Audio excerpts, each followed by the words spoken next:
Imagine rushing your loved one to the ER for a stroke, only to be told they need to divert to another hospital. And the clock is ticking. This nightmare became reality for patients when a cyber attack crippled a major California hospital system, forcing life or death delays. What happened behind the scenes? And how could a few lines of code cause such chaos? Hospitals are supposed to be havens, places where lives are saved, not jeopardized. But that promise crumbled in an instant at Scripps Health as a ransomware attack hijacked every corner of their system. One moment, the hospital was bustling with activity, electronic monitors flashing, doctors logging into digital platforms, and nurses tracking patient statuses through their tablets. The next, the screens went dark. The unthinkable became reality. Without warning, critical systems shut down, leaving staff staring at frozen monitors and patients caught in the crossfire as confusion spread. Doctors who relied on digital records suddenly had no way of knowing their patients' medical histories, their allergies, their current treatments. Imagine being an emergency surgeon scrubbing in for a procedure only to be told the patient's file had vanished, stripped from the hospital's once reliable database. Surgeries were canceled. Ambulances meant to race patients to the nearest trauma center were abruptly rerouted mid-transit to hospitals miles away. Staff scrambled to adapt as the overwhelming realization took hold. The very backbone of their operation was no longer there to support them. For patients, this was far more than an inconvenience. A stroke victim arrived at an emergency room and was turned away because the team could not access the tools they needed to provide immediate care. Critical moments slipped by as this individual was transferred to another hospital, and with a stroke, every second carries weight. Elsewhere, every second carries weight. Elsewhere, a set of vital test results meant to guide a cancer treatment plan sat locked behind frozen screens. Decisions about patient care stalled. For some, time was running out.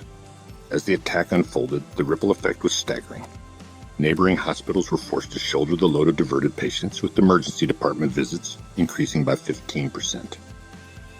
Waiting times almost doubled, rising by a shocking 47%, leading to overcrowded lobbies and overburdened staff.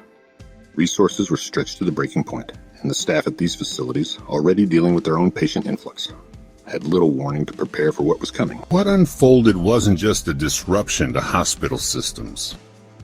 It was a test that exposed how even a few moments of technological failure could push healthcare infrastructure to the brink. When it comes to emergencies that revolve around minutes or even seconds, strokes, heart attacks, severe trauma, time is the one thing doctors and patients cannot afford to lose. Strokes kill 1.9 million brain cells per minute. Imagine the weight of these numbers in hospitals forced into gridlock by cyber sabotage. For a heart attack patient, waiting too long to restore blood flow means permanent damage to the heart. This isn't about inconvenience or frustration, it's survival. The chaos underscored a chilling reality. Hospitals, for all their protocols and state-of-the-art systems, are more vulnerable than we might think. Procedures designed to make healthcare seamless, instant access to patient files, automated medication systems, real-time communication between departments were exactly what made Scripps Health a target in the first place. Hackers weren't just locking systems. They were turning the reliance on technology into a weapon. This wasn't a crisis confined to computer screens or broken code. It was human. Families were waiting for updates on their loved ones amid canceled surgeries and delayed treatments. Patients weren't simply suffering from their medical conditions anymore. They were victims of a cyber attack that turned their lives into collateral damage. The impact was deeply personal and deeply unsettling. The immediate question is how a system so advanced could falter so catastrophically against a few lines of malicious code. The broader concerns loomed even larger. Beyond the locked ER doors in the hospitals scrambling to contain the fallout, this attack laid bare a truth about modern healthcare. It's fragile in ways many of us never imagined. And this leads us to another unsettling layer of the crisis, one that extended far beyond the walls of any hospital. Your bank account isn't the only thing at risk during a data breach. When Scripps Health was attacked, it wasn't money that the hackers targeted. It was something far more personal. Along with lock-in hospital systems, attackers stole sensitive information tied to nearly 150,000 patients, turning private medical details into commodities. This wasn't just about shutting down devices. The cyber attack exposed a treasure trove of data, each piece tied to real lives, The stolen information wasn't limited to generic identifiers.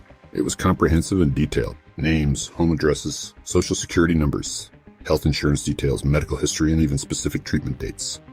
For thousands, it wasn't just their privacy that had been compromised. It was their most intimate vulnerabilities. What adds to the unease is the potential misuse of these records. A social security number in the wrong hands can lead to identity theft, leaving individuals battling fraud on top of managing their health care. Health insurance information can be exploited for false claims or prescriptions, creating financial chaos and complications for unsuspecting victims. But facts like these don't convey the full impact. The psychological toll was immense. Imagine learning that not only was your hospital system in disarray, but now your personal data might be circulating among strangers. Patients worried about unauthorized access to their records, information they had entrusted to Scripps under the assumption it would remain secure. Fear of identity theft turned into sleepless nights for those affected. Some reported anxiety about potential scammers reaching out, pretending to be doctors or insurance agents. Even those spared from identity theft experienced long-term distress. Knowing your medical history might be misused, after all, raises questions about your future safety. Will your treatment stay confidential? Will false medical claims appear under your insurance? This breach created an atmosphere of mistrust, leaving patients uneasy about how their private lives could be exploited. The financial aftermath also can't be overstated. While Scripps Health paid $3.5 million to victims to ease the damage, the hospital system itself bore massive costs. In total, they estimated the attack's toll at $113 million. A reminder that such crises are financial disasters as much as they are technological ones. Those costs included support for affected patients, identity protection services, legal fees, and operational recovery. For a nonprofit health system, expenses like these have a domino effect, potentially limiting future care and services for their communities. The stakes are even higher when you consider the specialized nature of the stolen data. Unlike when a credit card is compromised, medical records are nearly impossible to erase or replace. A social security number or address can be updated eventually, but a patient's conditions, treatment history, and insurance information are permanent. Hackers know this, which is why stolen health information is often sold at higher prices than financial data on the black market. These details can unlock new forms of fraud invisible to patients until the damage is done. Christian Damoff, medical director of cybersecurity at the University of California, San Diego, put it plainly. I am rather convinced there are more patient safety issues. They're not coming to light. The unsettling truth of his warning was felt by thousands. For hackers, this attack was business. For patients, it was personal, a violation of their lives and safety wrapped in layers of stress and uncertainty. This wasn't a data breach people could move on from. The damage rippled out endlessly. Between the financial burden, psychological strain, and the loss of trust, recovery wasn't just about changing passwords or offering credit monitoring. It was about living with the knowledge that personal data, irreplaceable and intimate, was no longer entirely theirs. If the safety of patients was undermined, what about the professionals fighting to save those patients? How did they manage in an environment where stability evaporated overnight? Imagine walking into an emergency room as a physician ready to treat a critical patient, only to find that the tools you rely on have completely vanished. This was the reality for healthcare workers across Scripps Health during the ransomware attack. Monitors were black. Digital records were inaccessible. And the once seamless flow of information was gone. The technology that supported them had turned to silence, forcing doctors and nurses to dig up paper charts and scramble to rebuild processes that had long been replaced. Reverting to pen and paper wasn't just inconvenient. It was a logistical nightmare. Test results couldn't be requested at the click of a button. Medications ordered from the pharmacy required painstaking handwritten notes. Coordinating patient care became a patchwork effort of phone calls, faxes, and memory. Imagine trying to recall from scratch details that would normally exist in detailed digital files, patients' allergies, ongoing treatments, or even simple test histories. For newer staff or temporary workers unfamiliar with the system, the disarray widened the cracks in an already chaotic situation. The delays caused by these manual processes weren't just frustrating. They introduced serious risks. Healthcare is an environment where every second counts. If a team spends too long verifying medication orders or tracking down missing forms, it's not just a matter of inefficiency. It can impact outcomes. According to experts, the breakdown of quick, coordinated care works against conditions requiring rapid responses, like strokes. Effective stroke treatment isn't delivered by a lone doctor. It demands a well-orchestrated team working with precision. But as systems fell apart, precision gave way to hesitation, miscommunication, and unavoidable delays. The emotional strain on medical staff was immense. They were suddenly juggling roles that spanned well beyond their duties. A nurse didn't just need to provide care, they needed to manage the chaos, organize paperwork, and somehow keep their focus on patient safety. A surgeon couldn't simply focus on a life-saving procedure. They were constantly battling uncertainty over missing details that could make or break their decisions. The stress was relentless.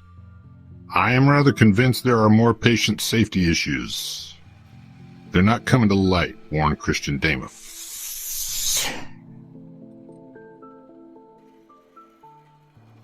They're not coming to light, warned Christian Damoff, medical director of cybersecurity at UC San Diego. While the visible impact was on patients, an invisible toll weighed heavily on the very professionals trying to save them. Medical judgment wasn't the only thing stretched thin. For many healthcare workers, there was an added, looming fear, the potential for legal liability. When relying on incomplete or missing records, errors become not just a possibility but unavoidable. And in today's medical landscape, those errors often lead to lawsuits. Some doctors worried about making decisions without essential context, or worse, making mistakes that could harm patients. The pressure to get it right, while flying blind, pushed the emotional limits of staff already overwhelmed by the pandemic. Perhaps the most telling indicator of the strain came in the quieter moments. A doctor flipping through paperwork while an anxious patient and family looked on. Nurses trying to remember step-by-step protocols for medications usually handled by automated systems. Across the hospital, every department was feeling the ripple effects, working harder than ever simply to achieve a fraction of their usual effectiveness. The attack didn't just expose vulnerabilities in their infrastructure. It highlighted how dependent modern healthcare is on technology, and how devastating it can be when technology fails. After nearly a month of chaos, the systems were slowly restored. But the damage wasn't easily undone. Staff needed to rebuild trust in the very systems that had failed them. Patients left hospital rooms with more questions than answers. For weeks after, small disruptions lingered, reminding workers and patients alike that the attack wasn't just a one-day event. It was a wound that would take far longer to heal. Yet, this raises deeper questions. How do systems recover from failure on this scale? How do already strained healthcare workers regain confidence in processes they now know can be ripped away in an instant? And, perhaps most importantly, how do we stop this from happening again? Cyber attacks on hospitals aren't just about data. They're a direct threat to human lives. When systems fail, care delays, errors, and confusion follow in their wake, putting patients at risk. Experts warn this is a national priority, urging hospitals to bolster defenses and develop coordinated cyber disaster plans to withstand future attacks. But technology alone isn't enough. More research is needed to understand how these breaches affect patient care and safety, pushing for better preparation and accountability. The next time you step into a hospital, consider this. How secure is it? Truly, from the life-threatening consequences of just a few lines of malicious code.